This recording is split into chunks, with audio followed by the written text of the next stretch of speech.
there was a new poll that just came out from CNN, and it shows that most people, when asked after the debate who they thought won, they are 67% say Romney won this debate tonight.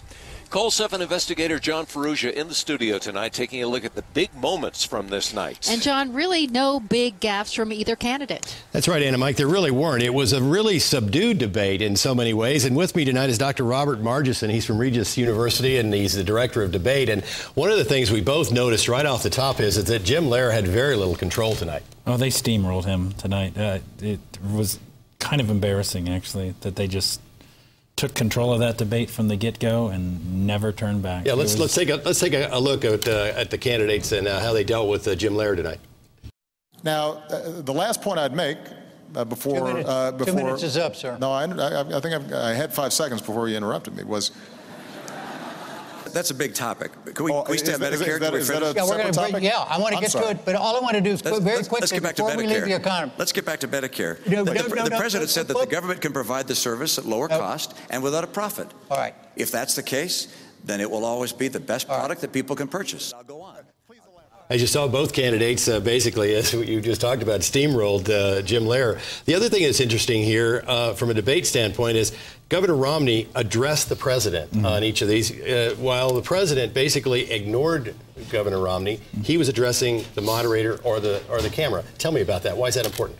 Well, you know, as a debate coach, I oftentimes try and tell my students when they're debating, you know, if you pay too much attention to your opponent, it humanizes them. It makes them look like you're equal. You want to talk to the audience. You want to talk to the people that are making the decision. I don't want to make you seem like you're important. I want to make the audience seem important. And so I don't know if it was strategic, but Obama did not seem interested in acknowledging that Romney was on stage with him. Both of us also noticed, and you might have noticed, in the early going, President Obama really dominated the discussion time-wise, and he really got into a lot of minutia, staying away from his weak points.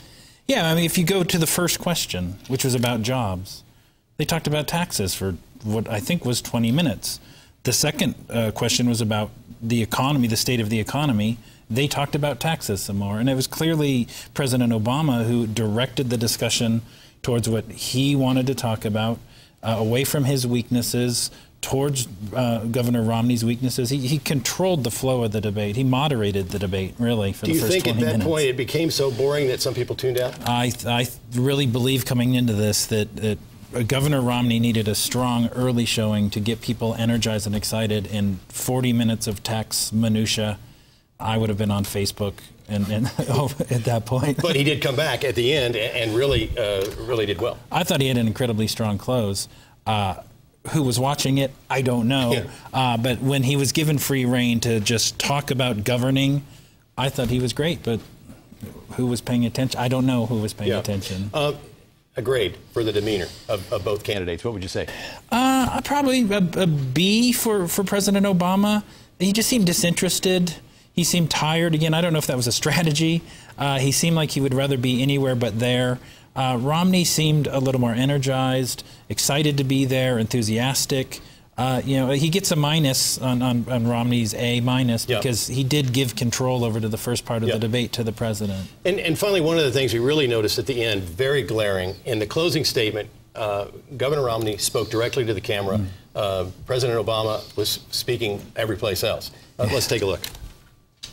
4 years ago, I said that I'm not a perfect man and I wouldn't be a perfect president. And that's probably a promise that Governor Romney thinks I've kept.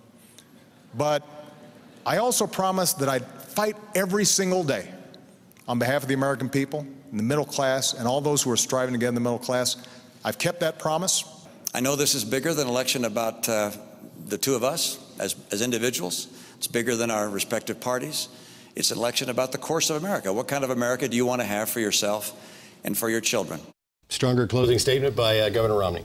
Oh, definitely. Yeah. I'm incredibly confused as to why President Obama decided to use that 3 minutes that he'd been given to talk directly to the American people and talked instead to Jim Lehrer, to his podium. It makes no sense to me. Overall grade for the debate. You know, I think I gave President Obama a C+ because, again, low energy, seemed disinterested, didn't really take advantage of opportunities to zing Romney, bogged down in minutia. It just was not his strongest debate. Romney, I think, had a stronger debate. You know, he loses a few points because, again, he ceded control of the first 20 minutes or 30 minutes to President Obama. He also got bogged down at the beginning. I think that hurts him, but if I'm going to pick a winner based on the grade, okay, Romney probably won this debate. All right. Thanks very much. Mike and Ann, this is only the first debate, and we've got 2 more to go. 2 more to go. Well, and those will be interesting because they will be energized then. You can bet on it. All right, John, thank you very much. We want to talk